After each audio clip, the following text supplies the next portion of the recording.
compostos hidroxilados. Porém, só em 1937 que realmente o poliuretano foi criado com os estudos do professor Otto Bayer. E o resultado dos estudos dele foi um polímero com grande cadeia. E, no caso, nasceu o poliuretano.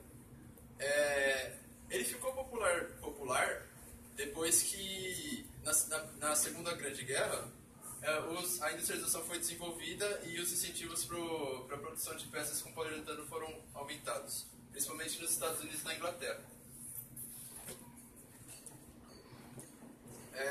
Sobre o poliuretano propriamente dito, ele é um polímero muito variável. No caso agora eu vou falar do termofixo. Nesse caso ele pode ser ele é muito versátil e ele vai ser dividido em flexível e rígido. O flexível e rígido eles têm diferenças, como por exemplo o flexível ele tem as células abertas e os rígidos as células fechadas.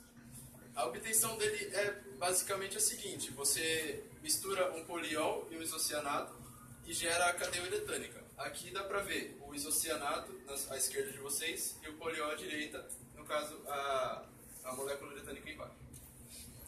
A partir daquela reação básica que foi criado os vários meios de processamento existentes.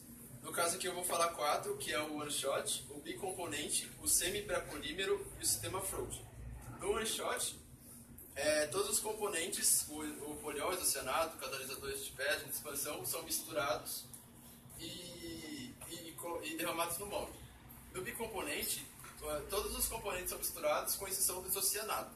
Ele vai ser misturado ao pré-polímero que vai ter da reação do poliol com os outros. No semi-pré-polímero, todo o poliol reage com o isocianato, só que esse está em excesso. Depois ele vai ser reagido com água e vai ocorrer a expansão. Já no sistema floating, o agente de expansão é colocado antes na cavidade do molde, e o que gera uma pré-expansão dos componentes. E aí depois vai ter mais uma expansão para gerar o polímero. O poliuretano ele tem capacidade de adição de aditivos. Eles podem dar mais características, melhores propriedades para o material. No caso, os 3 mais usados são os agentes tensoativos, os catalisadores e os agentes de expansão. Os agentes tensoativos eles servem para tirar a tensão superficial do material. Então, ele vai facilitar a mistura, como por exemplo do poliol e do isocianato. Os catalisadores eles aumentam a velocidade da reação e os agentes de expansão vão servir para expandir o material. Sobre as propriedades, eles têm algumas propriedades que variam de acordo com se a resina é flexível ou é rígida. E também da formulação usada, como por exemplo, se você usa um poliol poliéter, ele vai ter melhores características de tração.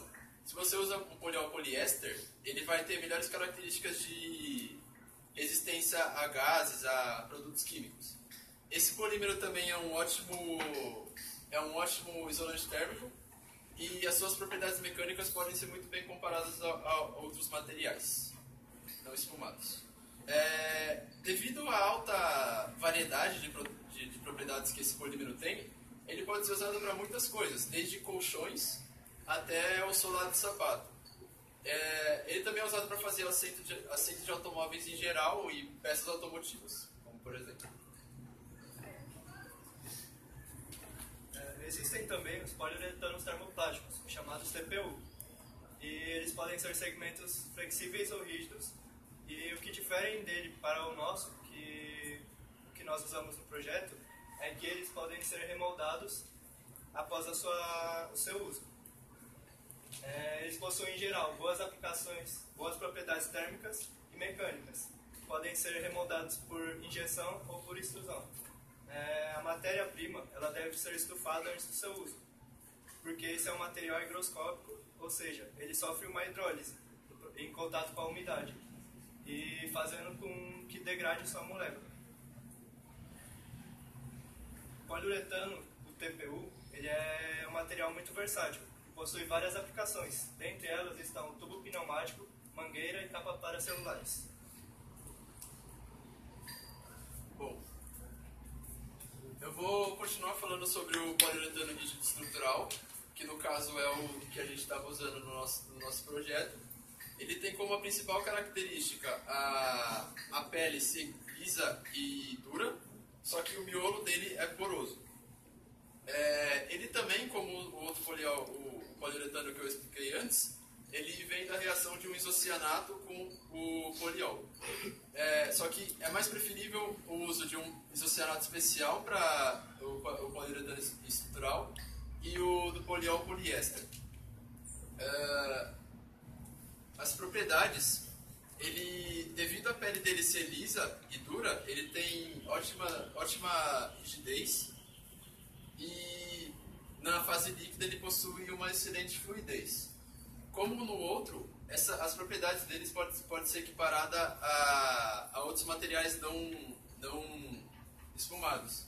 Algumas propriedades que diferenciam eles é a alta resistência ao impacto, a dureza, como eu havia dito antes, e ele não é abrasivo também. Bom, o molde que nós fizemos para a confecção dos blocos é a base de resina epóxi. Resina epóxi basicamente são formadas pela reação de qualquer diol de alto peso molecular e picolidina. Um exemplo de um diol de alto peso molecular é o bisfenol A. Bom, essas são algumas das propriedades básicas da resina epóxi, que é o baixo peso específico. Não. Tá. As resinas epóxi são caracterizadas pela presença de grupos epóxi na cadeia, e grupos epóxi são basicamente constituídos em sua forma mais simples, por 2 carbonos e oxigênio, em sua segunda forma mais simples, que é o óxido de tremetileno, por 3 carbonos e oxigênio, e em sua quarta forma mais simples, por 4 carbonos e oxigênio. As resinas epóxi elas são convertidas em polímeros termofixos quando acontecem o processo de cura, que é devido à ação de endurecedores. Bom, sobre os endurecedores, existem 2 tipos deles. O endurecedor à base de amina e o à base de anidrido. O endurecedor à base de amina, ele tem um tempo de reação com a resina muito curta. E com isso, a gente só vai precisar, para fazer a resina epóxi, só a resina e o endurecedor, que foi o que a gente fez no nosso molde, que é formado apenas de endurecedor e resina. Já se o endurecedor for à base de anidrido, é necessário a adição de acelerador, porque o anidrido ele não reage tão rápido quanto a amina com a resina. Então, precisa do acelerador para acelerar a reação. Bom, essas são as propriedades gerais das resinas, que é o isolamento elétrico, uma alta resistência mecânica, alta resistência a colágeno, estabilidade dimensional e uma boa resistência química à abrasão. Existem 4 tipos principais de resinas epóxi comercializadas, que é a resina epóxi à base de bisfenol A base de bisfenol F, a bromada flexível. A que foi utilizada na confecção do nosso molde foi a resina epóxi à base de bisfenol A, pois ela possui uma boa resistência à abrasão e à mecânica. E, apesar de elas possuírem as mesmas características no geral, elas se diferem em algumas especificações. Como, por exemplo, você trocando o bisfenol F pelo bisfenol A, você ganha a característica melhor uma melhor característica em relação a desempenho térmico, mecânico e químico.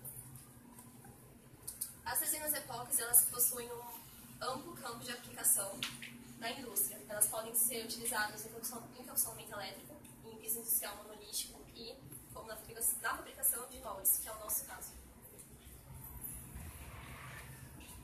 A usinagem. Ela é feita através de uma peça, a usinagem é feita uma peça através de um material já formado, a fim de atender normas ou desenhos específicos. A ferramenta a ser utilizada na máquina, por ser mais forte que a peça, consequentemente acaba retirando este mais fraco, através de lascas ou tiras, que são chamadas de cavaco. Primeiro ocorre o pré-desbaste na peça, que ganha um formato mais ou menos desejado, e depois ela vai para o acabamento final, onde você ganha o que você procurava. Algumas das finalidades da usinagem são a obtenção de peças em séries por um custo acessível, a confecção desde uma simples chave até automóveis, peças de navios e etc. O controle numérico computadorizado é uma máquina que CNC que recebe e executa comandos através de impulsos elétricos. Desde os tempos antigos, os homens procuravam por revolução, a fim de reduzir os esforços físicos e mentais. Daí eles criaram a máquina com controle numérico apenas, só o CN, que ainda não era computadorizada. E nisso a máquina foi se espalhando, se desenvolvendo ao redor do mundo, até que surgiu a fita perfurada, desenvolveram uma norma para padronização e o trocador automático de ferramentas. Atualmente, essa máquina, até que virou a máquina computadorizada. Atualmente, essa máquina é uma das mais apropriadas para usinagens complexas. Alguns tipos de máquinas CNC seriam a fresadora, a furadeira e o torno mecânico. A usinagem de polímeros. Atualmente, devido aos avanços, substituíram os metais como cobre, zinco e ferro por polímeros, tanto termoplásticos como termofixos. Os termoplásticos, no caso, seriam PMMA, PA, PA66, PE Ultra High Mass, entre outros. E o termofixo, o PU, que usamos no nosso trabalho. Porém, possui vantagens e desvantagens comparado ao metal, como, por exemplo, a baixa rigidez, condutibilidade térmica e a melhor absorção de impacto nos plásticos. O PE Ultra High Mass. Ele é um dos termoplásticos mais utilizados, é um polímero de engenharia, só que ele é obtido somente por extrusão. É o mais utilizado por possuir alto peso molecular, desgaste por abrasão, baixo coeficiente de atrito e estabilidade química e dimensional. As placas de PU. Elas são excelentes para a usinagem no CNC, pois possuem excelente estabilidade dimensional e elevada resistência mecânica, fazendo assim protótipos, modelos, entre outros. Algumas das principais características da placa seriam a densidade que varia de 400 kg por metros cúbicos a 1.700, a facilidade de trabalho com ferramentas manuais, pouco desgaste da ferramenta de corte, o excelente acabamento da superfície e a ótima usinabilidade e velocidade de usinagem. Bom, vou falar sobre a metodologia do nosso trabalho. Inicialmente, o grupo agendou uma visita em uma empresa que injetava calços de poliuretano estrutural. E logo após esse procedimento, girava o canal de injeção, que era descartado. Então, o grupo coletou cerca de 3 kg desse material. A nossa ideia era transformar esse resíduo em um pó parecido com talco. Então, o primeiro procedimento foi transportar esse resíduo para o moinho de facas, que é facas e contra-facas acionadas por um motor que agem como tesoura, diminuindo o tamanho do material. E após essa moagem, o resultado obtido foi de 42 ppg, ou seja, em 1 grama tinha 42 gramas.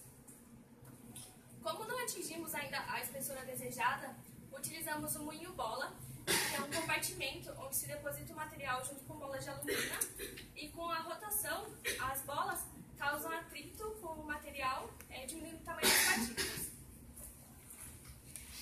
E depois observamos, junto com o pó, havia ainda partículas muito grandes. Então utilizamos a peneira vibratória para separar as partículas. A peneira vibratória é um recipiente, tem uma tela em cima de 710 micra. Tudo isso fica preso em cima de uma plataforma que vibra.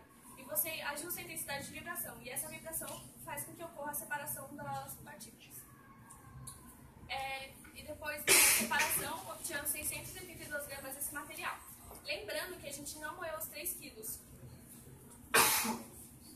Após o término da preparação do material, iniciamos a confecção do molde. O primeiro passo, a gente fez um croquis junto com o docente. E esse croquis foi passado por SolidWorks para melhor visualização. Aí sim, iniciamos a confecção da parte inferior do molde. Foi colado 2 placas de madeira já cortadas e um bloco de referência. Esse bloco de referência foi centralizado em outro pedaço de madeira e foi feita uma espécie de encaixe em volta. Tudo foi colado e selado com massa de modelar. Depois da construção do modelo, o grupo começou a fazer o molde, que consiste basicamente de 3 camadas: a camada de superfície, a intermediária e de enchimento. Primeiro foram aplicadas 3 camadas de desmoldante no modelo e depois deu-se início à camada de superfície, que é composta de resina e endurecedor. A resina é a base de bisfenol A e o endurecedor a base de amina. Então não houve aceleração, não houve a necessidade de um acelerador. Ali, como vocês podem ver, a parte azul é a resina e o endurecedor é o líquido amarelo, só que ele já estava misturado com a resina. Bom, depois do tempo de cura da camada de superfície, deu-se início à camada intermediária, que consiste na resina, também a base de bisfenol A, e o endurecedor. Bom, no dia da confecção do molde, era necessária a adição, além da resina e do endurecedor, do pó de alumínio, só que a gente não encontrou pó de alumínio na escola. Então, a gente substituiu ele pelo grano de alumínio, que não afetou muita coisa, não é tão diferente, só visualmente. O talco industrial e esse grano, eles vieram no molde como uma carga para dar mais aderência e uma melhor compressão.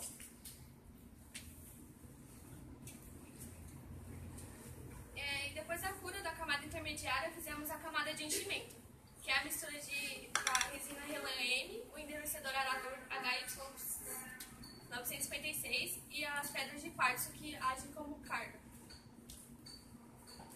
E aí o grupo utilizou como auxílio um filme plástico para homogeneizar esse material. Aí a gente pegou o filme, colocou o material no meio e fez movimentos circulares para misturar bem o material. Depois foi feito o derramamento no molde e com uma madeira avulsa prensamos esse material para melhor fixação no molde. E essa ficou assim a parte inferior do molde.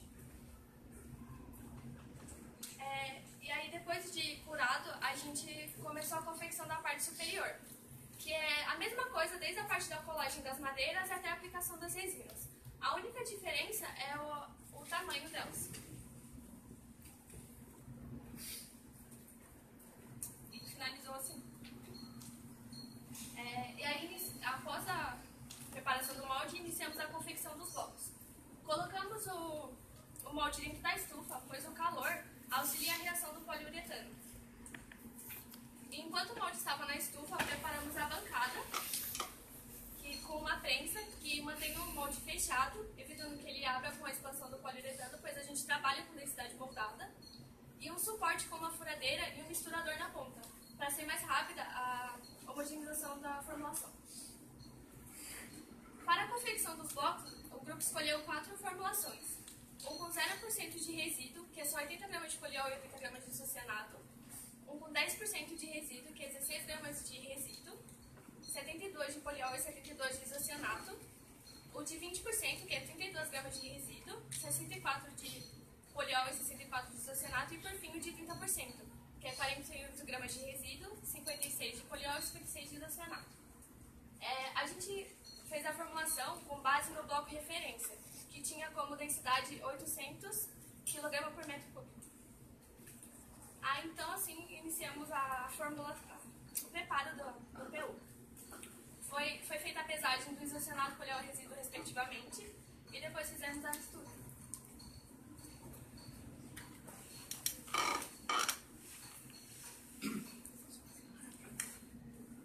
A gente fez, depois da pesagem, o derramamento do isocianato.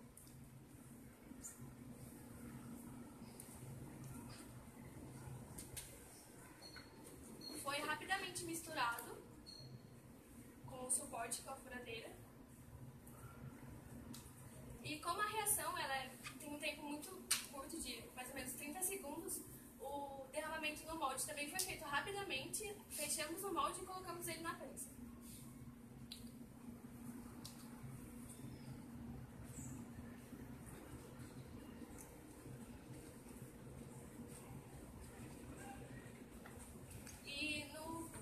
Onde fizemos a formulação, ainda restava um pouco do resquício, sobrava o resquício, e através dele a gente observava qual era o tempo de desmoldagem do bloco. Quando ele estivesse já consistente e duro, era a hora de desmoldar. E fizemos 4 blocos de cada formulação. E um dos blocos de 30, a gente cortou ele ao meio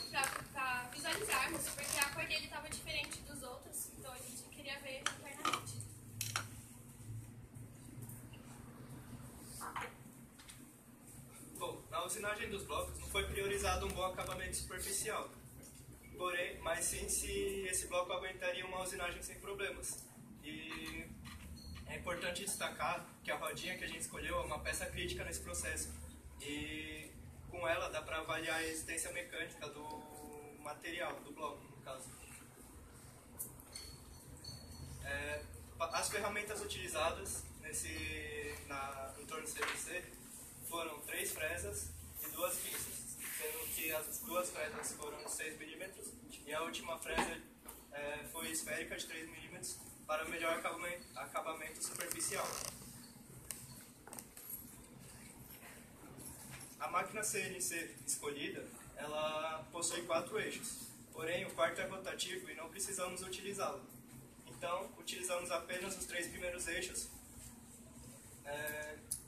com a velocidade de deslocamento de 14 mm por segundo e a rotação da fresa em 10.000 RPM. Aqui está, por via de comparação, o primeiro bloco usinado sem resíduo, o primeiro bloco usinado como referência e o sem resíduo. Aqui estão lado a lado o de 10% e o de 20%.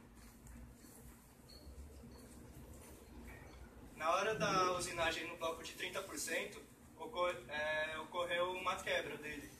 E isso foi observado devido a bolhas internas, que ocorreram devido à má homogeneização na hora da confecção do bloco. Aqui está mais de perto a rachadura que fez com que o bloco se partisse, bloco de 30% de resíduo. Houve uma pequena fratura no bloco de 10% de resíduo. E no de 20% também houve essa pequena fratura. Mas nada que impediu a usinagem até o final, até a peça se completar.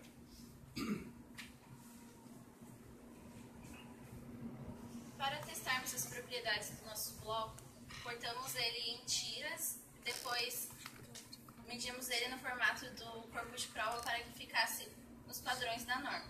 Fizemos 2 testes, o de impacto e o de dureza. O de impacto, no caso, seria o ISOD e o de dureza o Shore D. Escolhemos o Shore D e não o Shore A devido à dureza do nosso bloco ser maior. E o Shore A é para materiais mais flexíveis. No de Shore D, escolhemos 5 corpos de prova, um de referência, um sem resíduo, um com 10, um com 20 e um com 30% de resíduo. Um de cada. E colocávamos o nosso corpo de prova aqui no apoio, onde com o auxílio de uma alavanca, que tem aqui, mas não está aparecendo na imagem, a agulha daqui que tem aqui embaixo do relógio. Tem uma agulha debaixo do relógio, a agulha descia, ela afundava no corpo de prova, vendo uma penetração onde tem 2 ponteiros, um vermelho e um preto. O preto é o resultado imediato da dureza e o vermelho é a variação depois de 10 segundos.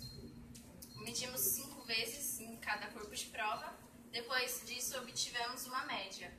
E aí comparamos com o bloco de referência. Dá para perceber que no bloco de referência, por ser 47,2 a dureza, comparado com o de 10% não tem muita alteração. É uma boa dureza. Porém, no de 20 e no de 30 já é menor, chegando a 43. Só que ainda assim não deixa de ter uma boa propriedade. Mas provavelmente essa menor dureza é devido às bolhas que ocorreram durante o processo. No ensaio de resistência a impacto foi feito o teste ISOD, porque os corpos de prova não tinham tamanho suficiente para fazer o teste Sharp. Esse teste foi feito de acordo com a norma ASTM D256 e aqui estão a média dos resultados feitos no bloco. E a gente pegou a média desde o bloco sem resíduo até o de referência, contando com de 10, 20 e 30. Bom, os resultados eles foram muito similares. Então, se há uma diferença, essa diferença é muito pouca, quase nem dá para perceber. durante o decorrer do processo, a gente teve vários custos. Desde a produção do molde, até na hora da moagem do material e até na hora da produção dos blocos propriamente ditos. Aqui a gente tem na tabela os custos de cada camada de superfície individualmente com todos os seus componentes. De uma forma geral, foram utilizados as resinas, os endurecedores, o talco de alumínio, o pó de alumínio e o quartzo, nesse caso. Para a máquina, a gente utilizou como máquina o moinho faca, e o moinho bola e a máquina de CNC. Esses R$120 está de acordo com o custo da máquina do Senai. Aqui no bloco, a partir como a gente tem o preço do poliol isocianado, a gente obteve o preço de cada bloco propriamente dito. O resíduo foi constatado que para a gente ter um lucro, a gente tem que conseguir o resíduo a pelo menos R$20 ou menos. A partir do preço unitário de cada bloco, a gente teve o preço da nossa produção total. Como a gente fez 4 blocos de cada formulação, então a gente teve R$12 por cada produção de bloco. Aqui a gente tem um preço mais resumido do molde, inclusive considerando o preço da madeira que foi usada como suporte. O custo da hora máquina foi o que mais pesou para o grupo, tendo mais de 90% do seu custo no custo total. Tendo todos os custos em mãos, a gente fez a somatória de todos e constatamos que para o projeto a gente gastou mais ou menos R$4.672,21, como está aqui. Lembrando que a gente não considerou nessas tabelas o custo da mão de obra, da energia usada e do transporte do resíduo, por exemplo.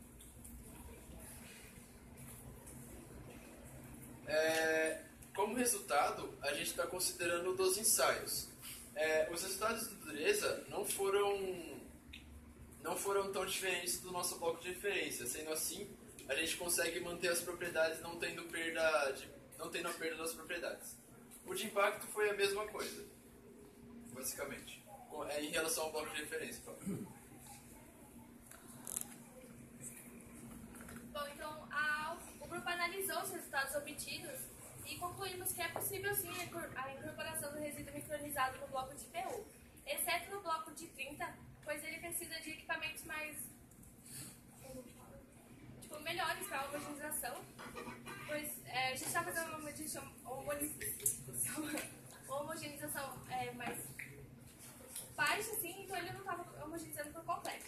E sobre a viabilidade econômica, ele só se tornaria realmente viável se a gente moesse mais de 160 kg de material, pois o custo da máquina do moinho é muito alto. Como ideias para trabalhos futuros, a gente aconselharia, como a Giovana acabou de falar, o uso de um misturador muito mais potente, porque assim ia ser possível misturar o poliol no isocianato, no caso do de 30, sem que haja muito problema. Além disso, evitando bolhas e melhor homogeneização. Além disso, a gente também incentivaria a tentativa para fazer maiores formulações usando mais resíduo no bloco. Bom, agradecemos primeiramente a Deus, aos nossos pais, à Escola Senai Mário Amado e aos professores, por nos terem transmitido todos esses conhecimentos e experiências. Também a empresa que nos forneceu o resíduo necessário para a realização desse projeto. Muito obrigado por assistirem nosso TCC.